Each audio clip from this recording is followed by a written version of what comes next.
Christianity, Democracy, and the American Ideal, a Jacques Maritain reader, compiled and edited by James P. Kelly III. Chapter 10. To Exist with the People, Social Solidarity in a Democracy. To exist with people means to suffer with them.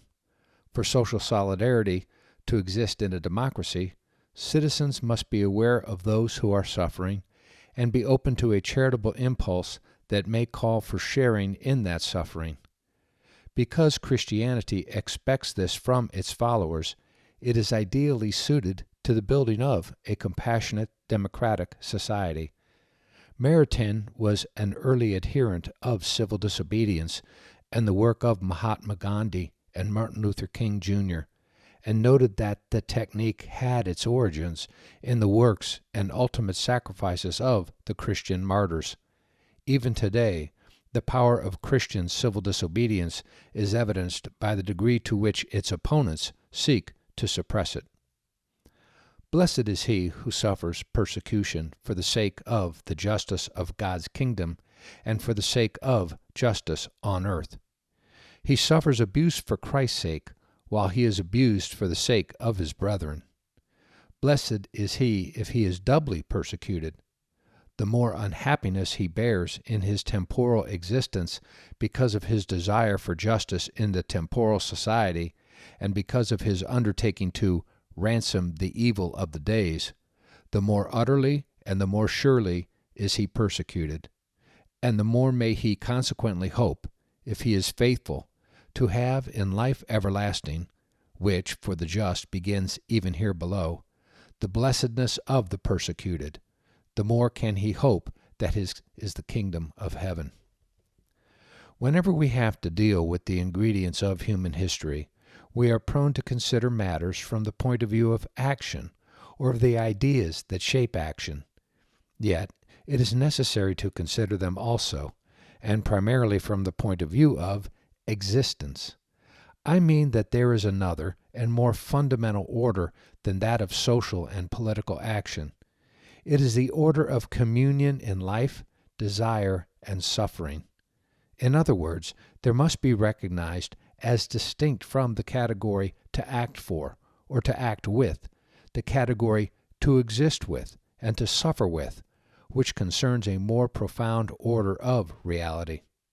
If one loves that human and living thing which is called the people, and which, like all human and living things, is, I know, very difficult to define, but all the more real, then one's first and basic wish will be to exist with the people, to suffer with the people, and to stay in communion with the people. If the ideas and historical trends, sometimes the worst ideas and trends, that at a certain time act upon the people are contrary to truth and to the good of man, I shall fight against them and do my utmost to change them.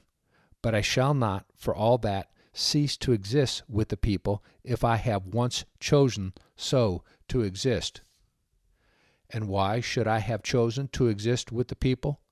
Because, speaking in religious and Christian terms, it is to the people first, that the gospel must be preached. It is the people whom Christ loved. And is it possible to evangelize those with whom one does not exist and one does not suffer? What the sacred vocabulary termed the multitudes, on whom Christ had compassion, is called the masses in the secular and temporal vocabulary. Clearly, every Christian individually taken is under no moral obligation to exist with the people in the temporal sense I am stressing at present. To posit such an obligation would be to jumble the issues and confuse the religious with the social, the spiritual with the temporal.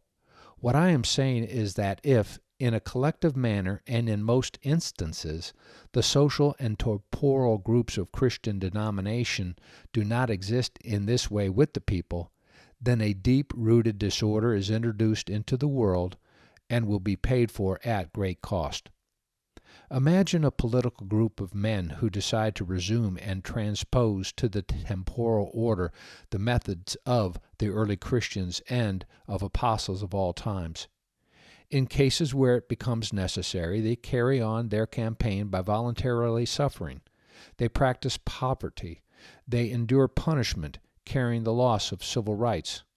They go out to meet these things, shouting the truth in season and out of season, refusing in certain cases to cooperate with the civil authority, and initiating forms outside the law, not to disorganize the state or to imperil its safety, but to obtain the repeal of an unjust law or to bear witness to the existence of a right, to force a reform of which reason has recognized the necessity.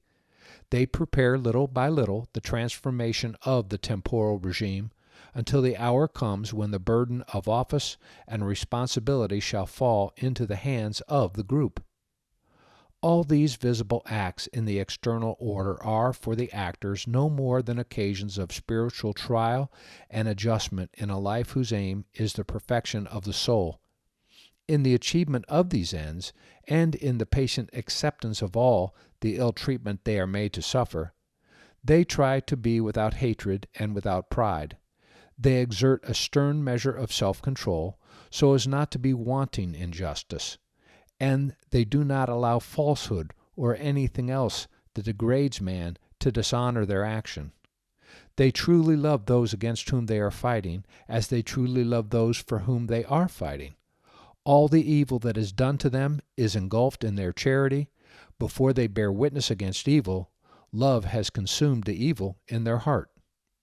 Their influence on the world is great, because by suffering injustice in cases in which the injustice must sooner or later be avenged on earth, they obliged the sovereign power, in manner of speaking, to take their side, because their charity heaps up on the heads of their enemies coals of fire that cancel out ill will or chastens it.